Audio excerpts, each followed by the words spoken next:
"You'll never be like Vanessa's mom. Mom, she just gets us." He said it with the ease of someone commenting on the weather. Darren didn't even glance up from his phone.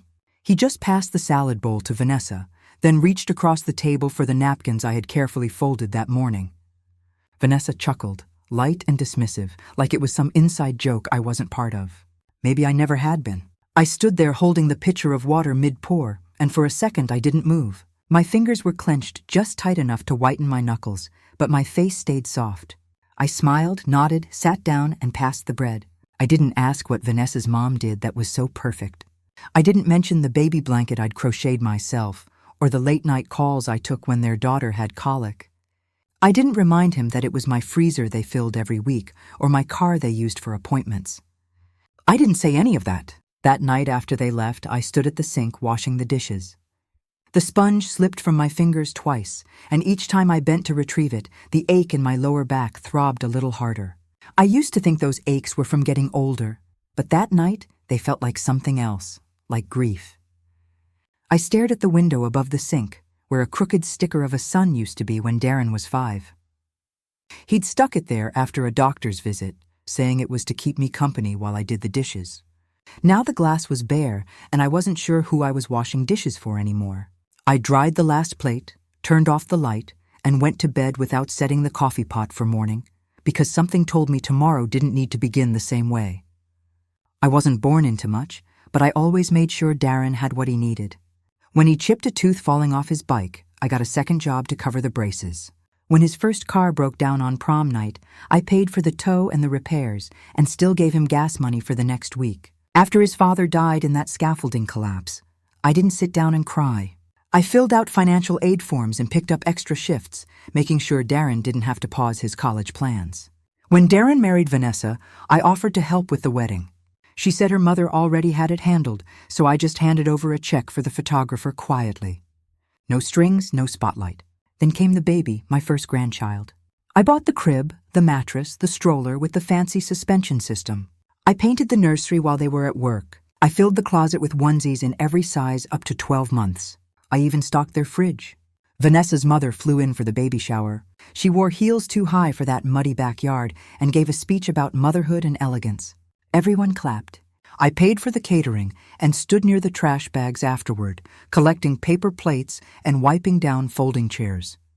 That night, over a dinner of leftover pasta, they laughed about how wonderful the event was. Vanessa gushed over her mother's toast, her outfit, her grace. Darren agreed, saying it made the day feel elevated. No one looked at me. No one said thank you. I went home that evening with a stain on my sleeve and an unopened thank you card I had written to myself in case they forgot. I placed it in my dresser drawer and left it there. The next morning, I woke early, not to cook for anyone, not to check on the nursery, just to check my bank account. I stirred my coffee slower than usual that morning, the ceramic mug warm against my palms. The house was still. I sat at the kitchen table, opened my laptop, and pulled up my online banking. My fingers didn't hesitate. I went straight to the list of recurring payments.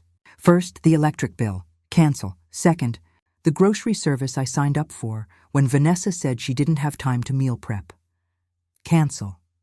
Third, the streaming subscriptions, the security system renewal, the shared phone plan I never used.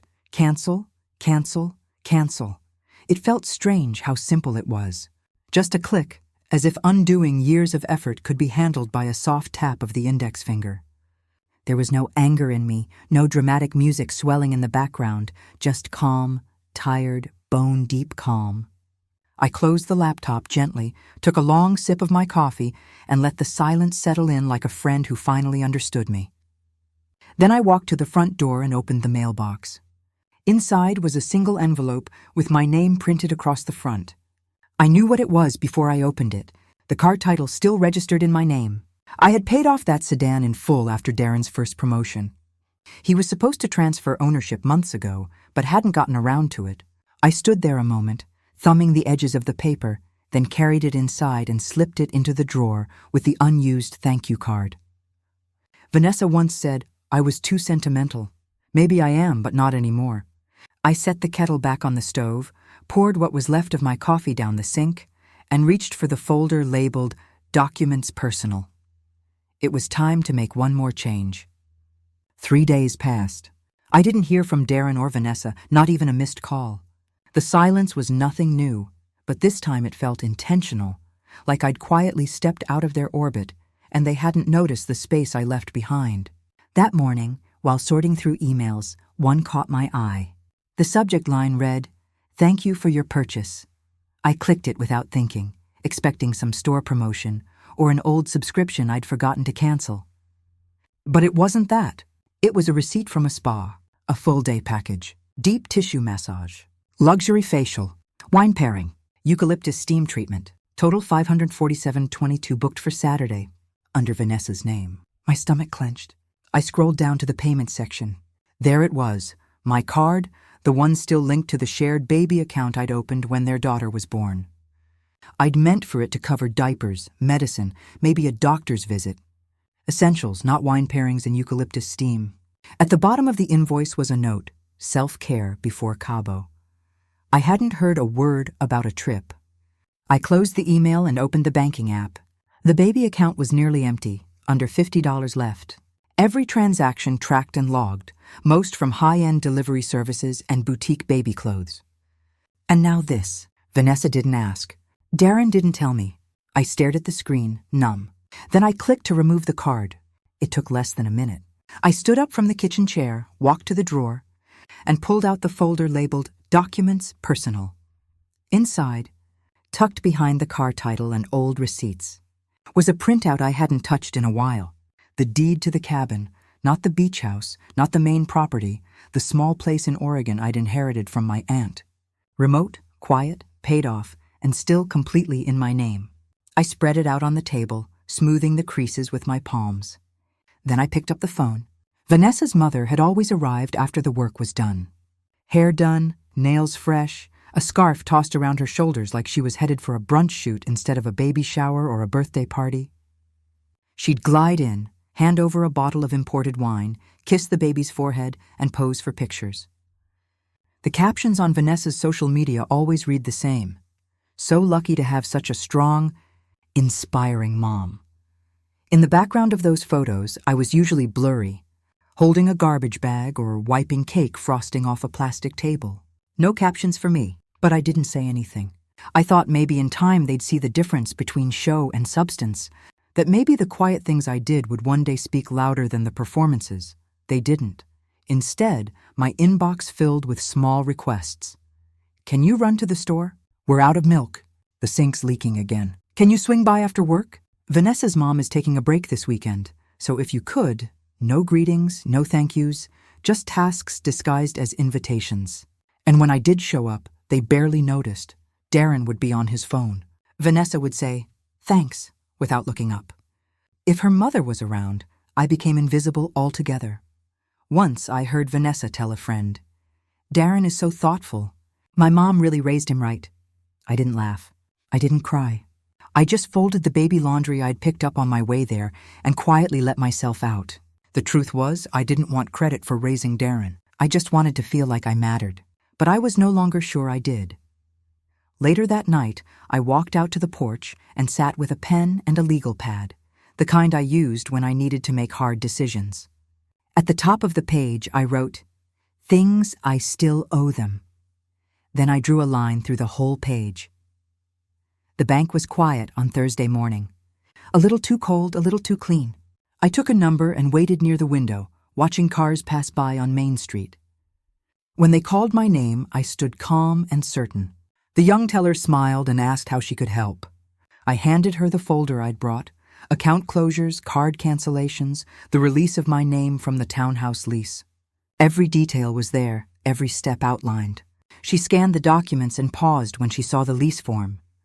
"You were the guarantor?" she asked, eyebrows raised. I nodded. She blinked, then continued typing.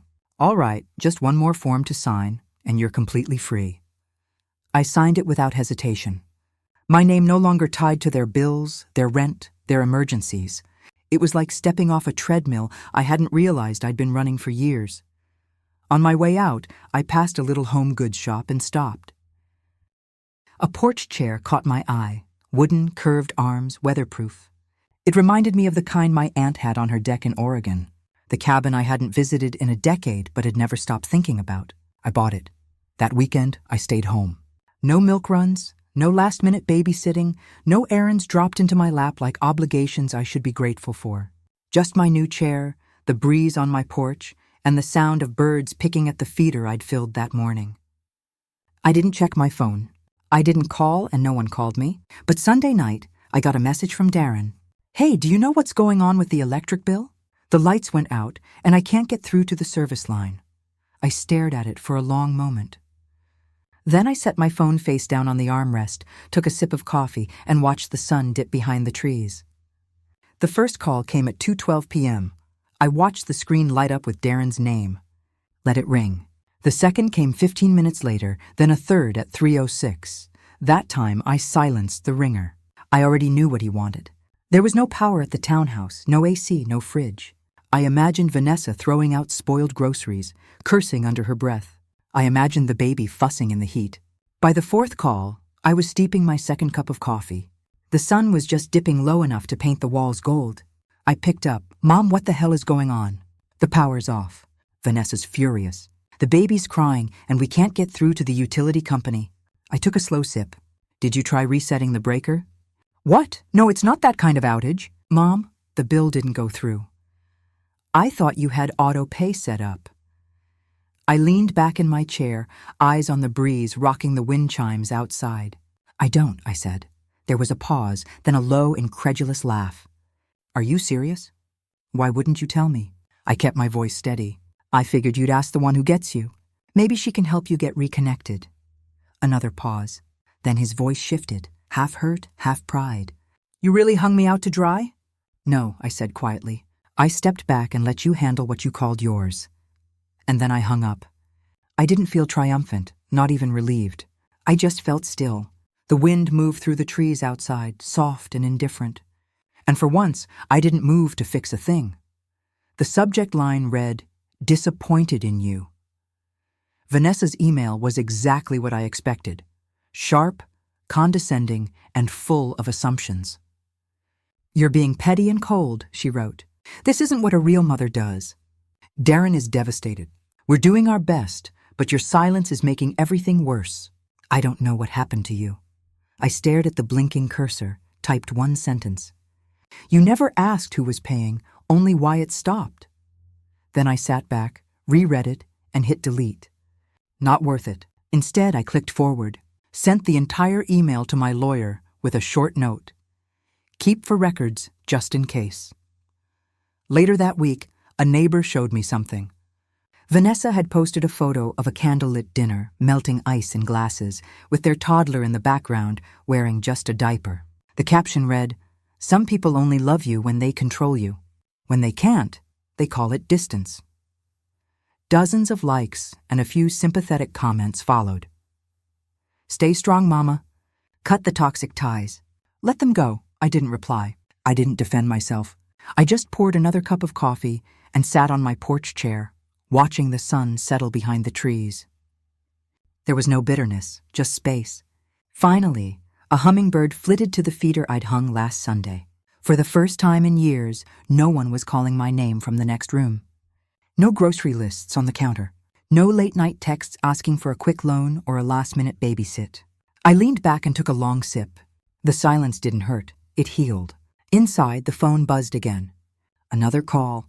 I didn't move because I already knew who it was. A neatly worded email arrived just after noon. It was from the new property management company overseeing the townhouse.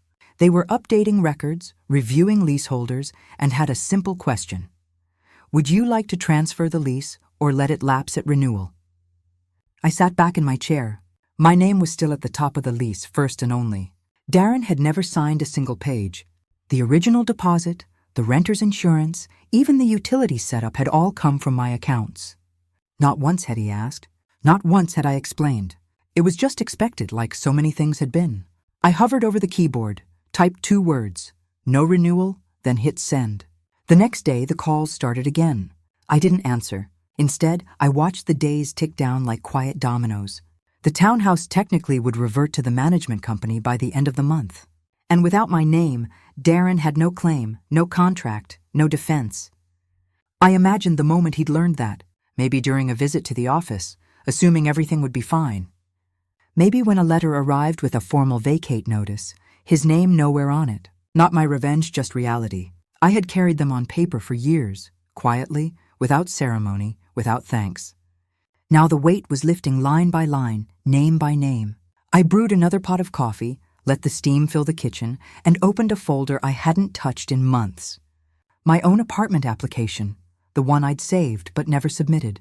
A new address, a new start, because if my name was going to be on something this time, it would be mine. The garden was quiet, except for the low hum of cicadas in the distance. I cradled my cup of coffee in both hands, letting the warmth settle into my palms. The porch light hadn't come on yet. It didn't need to. The sky was still holding on to its final amber threads, brushing gold over the edges of the roses I'd pruned last week. I didn't miss the townhouse. I didn't miss the text requests, the silent expectations, or the way Vanessa's voice turned sweet when she wanted something and sharp when she didn't get it. I didn't miss hearing myself compared to a woman who never showed up for diaper changes, who didn't even know how many allergies her grandson had, but she smiled well in photos. That had been enough until now. My phone buzzed on the table. An email from Darren. Subject line, "I'm sorry." I stared at it for a moment, then opened it. "Mom, I didn't know all the things you handled. Vanessa and I, we thought we had it together, but we didn't. I'm sorry. We should have known. Can we talk?" I set the phone down. Not angrily, not bitterly, just calmly. The way you place something back on a shelf once you realize it was never yours to carry in the first place. They had made their choices. I had made mine. And in the space they left behind, I found something far more precious than their approval. Peace.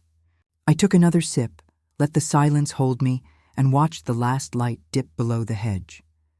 A breeze stirred through the garden, tugging gently at the wind chime near the gate. For once no one was calling my name, and for the first time in a long time, I didn't feel erased.